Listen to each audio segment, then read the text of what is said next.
నమస్కారం. మన భారతదేశాన్ని ఒక పెద్ద ఇల్లుగా ఊహించుకోండి.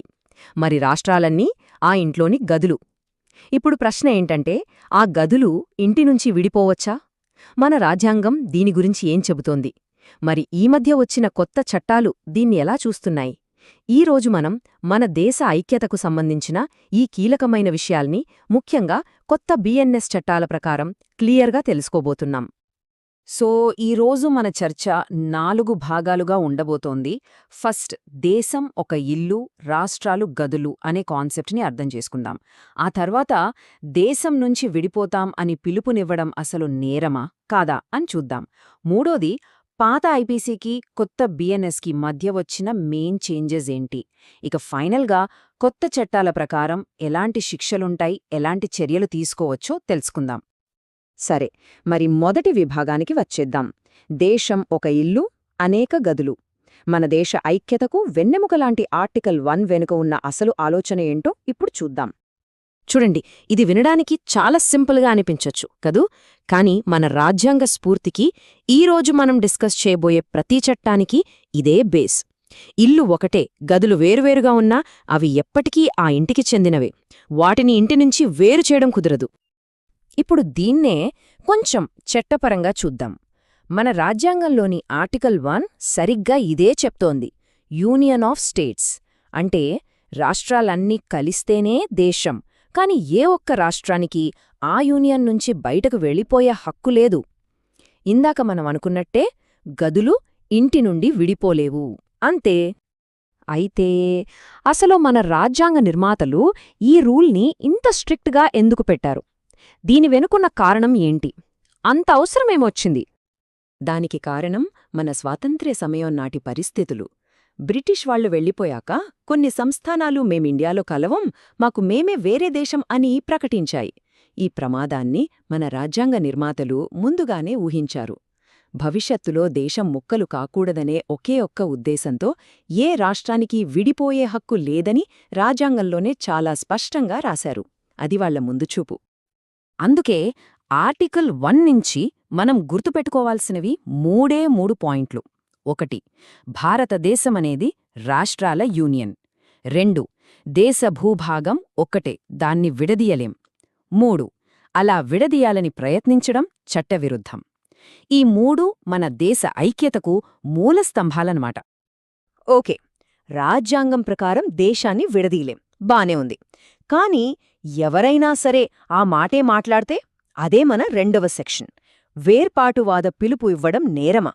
దాని లీగల్ కాన్సిక్వెన్సెస్ ఏంటో ఇప్పుడు చూద్దాం. ఇక్కడ మనందరికీ ఒక డౌట్ వస్తోంది. ఎవరైనా స్టేజ్ మీదికెక్కి మా రాష్ట్రం కొత్త దేశమైపోతోంది అని అనౌన్స్ చేస్తే అది వాళ్ల అభిప్రాయమా, వాక్ స్వాతంత్ర్యమా, లేక చట్టప్రకారం నేరమా?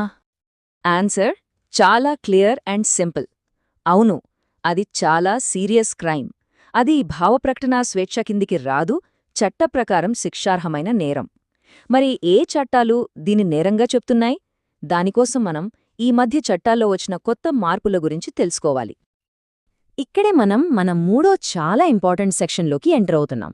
అదేంటంటే పాత ఇండియన్ పీనల్ కోడ్ అంటే ఐపీసీ పోయి దాని స్థానంలో కొత్త భారతీయ న్యాయ సంహిత అంటే బిఎన్ఎస్ వచ్చింది కదా. ఈ కొత్త చట్టం దేశ సమగ్రత విషయంలో ఎలాంటి కీలక మార్పులు తీసుకొచ్చిందో ఇప్పుడు చూద్దాం. మొట్టమొదటి అతిపెద్ద మార్పు ఇదే. బ్రిటిష్ వాళ్లు పెట్టిన సెడిషన్ లేదా దేశద్రోహం అనే పదం వినే ఉంటారు కదా, దాన్ని పూర్తిగా తీసేశారు. దాని బదులు బిఎన్ఎస్ 152 అని కొత్త సెక్షన్ తెచ్చారు. ఇది దేశ సార్వభౌమాధికారానికి, ఐక్యతకు హాని కలిగించే పనులేంటో చాలా క్లియర్గా డిఫైన్ చేస్తుంది. పాత బ్రిటిష్ చట్టాన్ని పక్కనపెట్టి మన దేశానికి అవసరమైన ఒక ఆధునిక చట్టాన్ని తీసుకురావడమే దీని ఉద్దేశం. ఇక 2వ మార్పు, ఇది మన డిజిటల్ యుగానికి చాలా అవసరమైనదే. పాత ఐపీసీ 153B స్థానంలో ఇప్పుడు బిఎన్ఎస్ 198 వచ్చింది. దీని స్పెషాలిటీ ఏంటంటే ఆన్లైన్లో చేసే కామెంట్స్ని అంటే డిజిటల్ స్పీచ్ని కూడా ఇది తన పరిధిలోకి తీసుకువచ్చింది. సోషల్ మీడియాలో విద్వేషాలు, రెచ్చగొట్టే మాటలు మాట్లాడినా ఈ చట్టం వర్తిస్తుంది. 3. మనందరికీ తెలిసిన సమస్యే ఫేక్ వీడియోలు, వాట్సాప్ ఫార్వర్డ్లతో అల్లర్లు సృష్టించడం. పాత ఐపీసీ 505 స్థానంలో ఇప్పుడు బిఎన్ఎస్ 353 వచ్చింది. ఇది ఫేక్ న్యూస్ని, పుకార్లను వ్యాప్తి చేసేవాళ్లను టార్గెట్ చేస్తుంది. సోషల్ మీడియాలో తప్పుడు సమాచారంతో శాంతి భద్రతలకు విఘాతం కలిగిస్తే ఈ సెక్షన్ కింద కేసు పెడతారు. అయితే ఇక్కడో చిన్న క్లారిఫికేషన్. ఈ మార్పులన్నీ ఐపీసీకి మాత్రమే. యుఏపీఏ అంటే తీవ్రవాద కార్యకలాపాలను నిరోధించే చట్టమనేది వేరు. అది ఐపీసీలో భాగం కాదు. కాబట్టి ఆ పవర్ఫుల్ చట్టంలో ఎలాంటి మార్పులు లేవు. అది యథాతథంగా కొనసాగుతుంది. సరే, చట్టాలు మారాయి. మరి ప్రాక్టికల్గా ఏంటి పరిస్థితి? శిక్షలెలా ఉంటాయి? ఒక పౌరుడిగా మనమేం చెయ్యొచ్చు? ఇప్పుడు మనం చివరి 4వ సెక్షన్కి వచ్చేశాం. ఈ టేబుల్ చూస్తే మనకు ఒక క్లారిటీ వస్తుంది. చూడండి, దేశ ఐక్యతకు ప్రమాదం తెస్తే బిఎన్ఎస్ 152 ప్రకారం లైఫ్ ఇంప్రిజన్మెంట్ వరకు శిక్ష పడొచ్చు. ఇది చిన్న విషయం కాదు. ఇక జాతీయ సమగ్రతకు భంగం కలిగించినా, ఫేక్ న్యూస్ వ్యాప్తి చేసినా 3 ఏళ్ల వరకు జైలు శిక్ష ఉంటుంది. ఇక యుఏపీఏ కింద అయితే శిక్షలింకా కఠినంగా ఉంటాయి. ఓకే, శిక్షలు చాలా కఠినంగా ఉన్నాయి. మరి ఇలాంటివి మన కళ్ల ముందు జరిగినప్పుడు ఒక బాధ్యతగల పౌరుడిగా మనం ఏం చేయొచ్చు? మన చేతుల్లో ఏమైనా పవరుందా?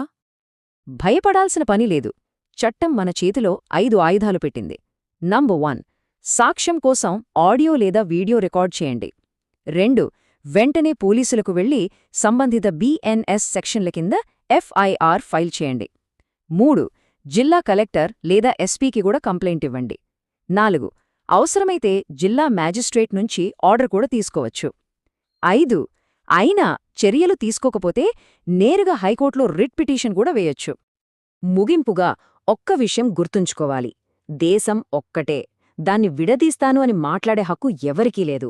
అలా మాట్లాడటం కేవలం ఒక మాట కాదు. అది చట్టప్రకారం చాలా పెద్ద నేరం. ఏ వ్యక్తి అయినా, ఏ రాష్ట్రమైనా ఈ దేశంలో అంతర్భాగమే. వాళ్లను ఈ దేశం నుంచి ఎవరూ వేరు చేయలేరు. ఇదే మన రాజ్యాంగం, మన కొత్త చట్టాలు ఇస్తున్న చాలా స్పష్టమైన సందేశం.